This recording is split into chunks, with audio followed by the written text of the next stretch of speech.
India Afghanistan இடையே Trump Shabaz Sharif பொறாமைப்படும் அளவிற்கு வர்த்தக உறவு, தரமான பருத்தி மற்றும் கனிமங்கள் இருக்கின்றன, வாருங்கள் எங்கள் நாட்டில் முதலீடு செய்யுங்கள் என இந்திய முதலீட்டாளர்களுக்கு ஆப்கான் அமைச்சர் அமீர் கான் முத்தாகி டெல்லியில் அழைப்பு.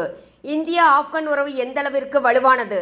இந்தியாவின் சாதுரியமான நகர்வுகள், பாகிஸ்தானில் தீவிரமடைந்திருக்கும் வன்முறைகள், லஷ்கர்-இ-லபாயிக் பாகிஸ்தான் பயங்கரவாதிகள் கட்டுப்பாட்டில் பாகிஸ்தானின் எல்லைப் பகுதிகள் ஆகியவற்றை இந்த வீடியோவில் பார்க்கலாம்.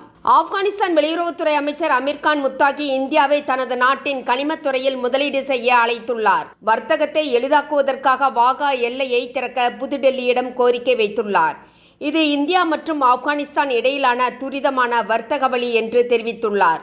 எங்களிடம் தரமான பருத்தி இருக்கிறது, வாருங்கள் எங்கள் நாட்டில் முதலீடு செய்து வர்த்தகத்தை அதிகரிக்கலாம் என்று டெல்லியில் அழைப்பு விடுத்திருக்கிறார் அமைச்சர் அமீர் கான் முத்தாகி. இதுகுறித்து அவர் தெரிவித்திருக்கும் செய்தியில், நான் இந்திய வெளியுறவுத்துறை அமைச்சர் ஜெய்சங்கரை சந்தித்து பொருளாதாரம், வர்த்தகம் மற்றும் பிற விஷயங்கள் குறித்து பேசினேன். விரைவில் காபூல் தூதர்கள் புதுடெல்லி வரவுள்ளனர். மேலும் இரு நாடுகளும் வர்த்தக மற்றும் பொருளாதார ஒப்பந்தத்தை எட்டியுள்ளன.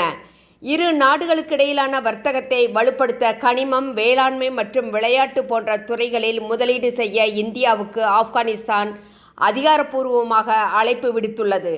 ஆப்கான் நாணயத்தின் மதிப்பு அமெரிக்க டாலருக்கு எதிராக வலுவடைந்துள்ளது. நாட்டின் சொத்து மதிப்பு உயர்ந்துள்ளது. மேலும் 2021 ஆகஸ்டில் இஸ்லாமிய அமீரகம் அமைக்கப்பட்டதில் இருந்து எந்த பெரிய சம்பவம் ஆப்கானில் பதிவாகவில்லை. ஆப்கானிஸ்தான் வெளியுறவுத்துறை அமைச்சர், இருதரப்பு வர்த்தகம் ஏற்கனவே $1 பில்லியன் எட்டியுள்ளது.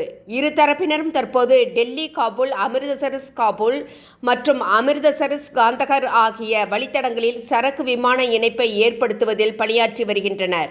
இது ஆப்கானிஸ்தானிலிருந்து இந்தியாவுக்கு பழங்களை ஏற்றுமதி செய்வதை எளிதாக்கும். சாபகர் துறைமுக திட்டம் எங்களுக்கு சாதகமானது. அமெரிக்கா விதித்துள்ள கட்டுப்பாடுகள் நீக்கப்பட வேண்டும்.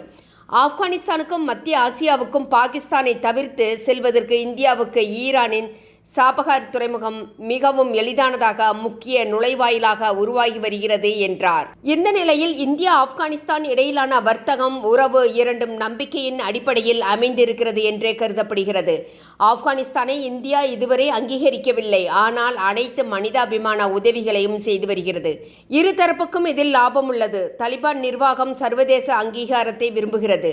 அதே சமயம் இந்தியா ஆப்கானிஸ்தானில் ஆழமாக செயல்படும் பிராந்திய எதிரிகளான பாகிஸ்தான் மற்றும் சீனாவை எதிர்க்க விரும்புகிறது. இந்திய வெளியுறவு செயலாளர் விக்ரம் மிஸ்ரி ஜனவரியில் துபாயில் அமீர் கான் முத்தாகியை சந்தித்தார். மேலும் இந்தியாவின் ஆப்கானிஸ்தான் சிறப்பு தூதர் ஏப்ரலில் காபூலை பார்வையிட்டு அரசியல் மற்றும் வர்த்தக உறவுகள் குறித்து பேச்சுவார்த்தை நடத்தினார். எல்லையில் ஆப்கானுடன் வர்த்தக உறவை ஏற்படுத்த வேண்டியது இந்தியாவுக்கு அவசியமாக இருக்கிறது. ஆப்கானில் ஏராளமான கனிம வளங்கள் உள்ளன. இதற்குத்தான் சீனாவும் அமெரிக்காவும் போட்டி போடுகின்றன. ஆனால் தற்போது இந்தியாவுக்கு இந்த வாய்ப்பு தானாக வந்து அமைந்துள்ளது. ஆப்கான் அரசுடன் ரஷ்யா, சீனா, அமெரிக்கா என்று அனைத்து நாடுகளும் கனிம வளங்களை எடுப்பதற்காக உறவை மேற்கொள்ள வேண்டும் என்று திட்டமிடுகின்றன. அமெரிக்காவிடமிருந்து நிறைய பாடம் கற்றுக்கொண்டதால் அவர்களை நாட்டுக்குள் அனுமதிக்க மாட்டோம் என்று ஆப்கானிஸ்தான் கூறி வருகிறது. இந்தியா எப்போதும் கனிம வளங்களை தேடி சென்றதில்லை. ஆனால் ஆப்கான் தான் இந்தியாவை தேடி வந்துள்ளது. மேலும் இந்தியா ஆப்கானிஸ்தானில் கட்டமைப்பு மற்றும் தூதரக செயல்பாடுகளின் மூலம் சீனாவின் ஆதிக்கத்தை கட்டுப்படுத்த வேண்டும் என்ற கருத்தும் எழுந்துள்ளது. முன்பு பாகிஸ்தானுக்கும் தலிபானுக்கும் நெருக்கமான உறவு இருந்தது. ஆனால் இப்போது இஸ்லாமாபாத்துடன் உறவுகள் மோசமடைந்து வருகிறது. காபூலின் மீது சட்ட ரீதியிலான எச்சரிக்கையுடன் கூடிய செல்வாக்கை இந்தியா உருவாக்கி வருகிறது. இதன் மூலம் பிராந்தியத்தில் வலுவான சக்தியாக உருவெடுப்பதற்கான வாய்ப்பாக இந்தியா இதை பார்க்கிறது. 4 ஆண்டுகளுக்கு முன்பு தலிபான் காபூலை கைப்பற்றிய போது இந்திய பாதுகாப்பு நிபுணர்கள் அச்சமடைந்தனர். பாகிஸ்தானுக்கு நன்மை ஏற்படும் என்றும் காஷ்மீரில் தீவிரவாதத்துக்கு ஊக்கம் கிடைக்கும் என்ற கருத்து மேலோங்கியிருந்தது. ஏனெனில் ஆப்கான் நாட்டில் ஏற்கனவே தீவிரவாதிகள் இருந்தனர். இவர்களை இந்தியாவுக்கு எதிராக பாகிஸ்தான் பயன்படுத்தும் என்ற அச்சம் இருந்தது. இந்த மாதிரியான அச்சங்களுக்கிடையே தான் தலிபானுடன் ஜாக்கிரதையான தொடர்பை வைத்திருந்தது இந்தியா. தலிபான் ஆட்சிக்கு திரும்பிய 1 வருடம் கழித்து 2022ஆம் ஆண்டு இந்தியா காபூலில் ஒரு தொழில்நுட்ப மிஷனை அமைத்தது. அது மனிதாபிமான உதவிகளிலும் வளர்ச்சி ஆதரவிலும் கவனம் செலுத்தி வந்தது. அதன் பின்னர் இந்தியா மறைமுக தூதரக முயற்சிகள் மற்றும் பிராந்திய மாநாடுகள் வழியாக ஆப்கானுடன் பேச்சுவார்த்தை நடத்தியது. இதனால் இந்த ஆண்டில் இரு நாடுகளுக்கும் இடையிலான தொடர்பு மேலும் வலுப்பெற்றுள்ளது. தலிபானுடன் இந்தியாவின் இத்தகைய புதுப்பிக்கப்பட்ட உறவு இந்திய மக்களிடையேயும் வரவேற்பை பெற்றுள்ளது. ஆப்கானிலும் இந்தியர்களுக்கு தனி மரியாதை, அடையாளம், பாதுகாப்பு கிடைக்கிறது. இதற்கு காரணம் இந்தியா எடுத்து வைத்த ஒவ்வொரு அடியும் ஆழமானது, எச்சரிக்கையானது. 1999ஆம் ஆண்டு இந்திய விமானம் ஒன்று தலிபான் ஆட்சியிலிருந்த ஆப்கானிஸ்தானில் கடத்தப்பட்டது.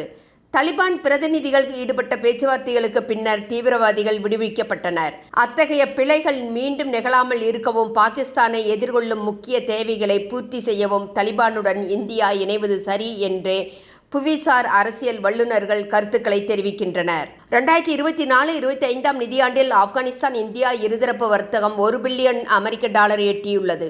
இது இரு நாடுகளுக்கும் இடையேயான பொருளாதார உறவுகள் வளர்ச்சியடைந்ததையும், வேளாண் இறக்குமதிகள் மற்றும் வர்த்தக நடவடிக்கைகள் விரிவடைந்ததையும் காட்டுகிறது. பிராந்திய சவால்கள் இருந்தபோதிலும் இந்தியா மற்றும் ஆப்கானிஸ்தான் வலுவான வர்த்தக உறவை தொடங்கியுள்ளன. இந்திய அரசின் வர்த்தக மற்றும் தொழில் அமைச்சகத்தின் தரவுகளின்படி 2024 ஏப்ரல் 1 முதல் 2025 மார்ச் 31 வரை இரு நாடுகளுக்கிடையிலான மொத்த வர்த்தகம் $1.87 பில்லியன் இருந்தது. இந்த காலகட்டத்தில் ஆப்கானிஸ்தானிலிருந்து இந்தியா இறக்குமதி செய்த பொருட்களின் மதிப்பு $689.81 மில்லியன் ஆகும். அதாவது கடந்த நிதியாண்டை விட 7.4% அதிகரித்து காணப்பட்டது. அதே சமயம் இந்தியாவில் இருந்து ஆப்கானிஸ்தானுக்கான ஏற்றுமதி $318.91 மில்லியன் எட்டியுள்ளது.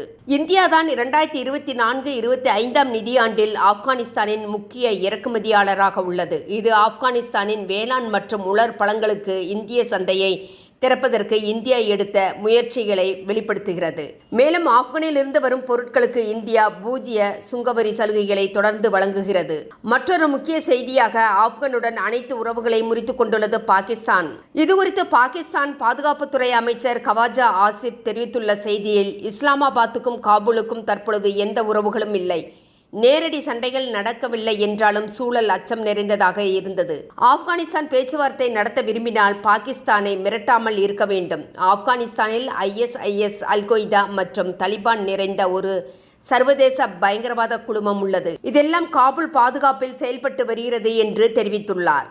பதிலடியாக பாகிஸ்தான் பாதுகாப்புத்துறை அமைச்சர் கவாஜா ஆசிப், நுண்ணறிவு தலைமை ஆசிம் மலிக் மற்றும் இரு மூத்த இராணுவ அதிகாரிகளுக்கு காபூல் விசா வழங்க மறுப்பு தெரிவித்துள்ளது. இப்படி இரண்டு நாடுகளுக்கும் இடையே நாளுக்கு நாள் மோதல் அதிகரித்துதான் வருகிறது. இந்த மோதலின் வெற்றியை ஆப்கான் மக்கள் எப்போதும் இல்லாத அளவிற்கு கொண்டாடி வருகின்றனர். மறுபக்கம் இன்னும் பாகிஸ்தானின் எல்லையில் கடுமையாக தலிபான் மற்றும் பாகிஸ்தான் படையினர் மோதி வருகின்றனர். நண்பர்களே, உங்களது கருத்துக்களை பதிவிடவும். உங்களது ஆதரவு எங்களுக்கு மிகப்பெரிய ஊக்கமாக இருக்கும். நன்றி.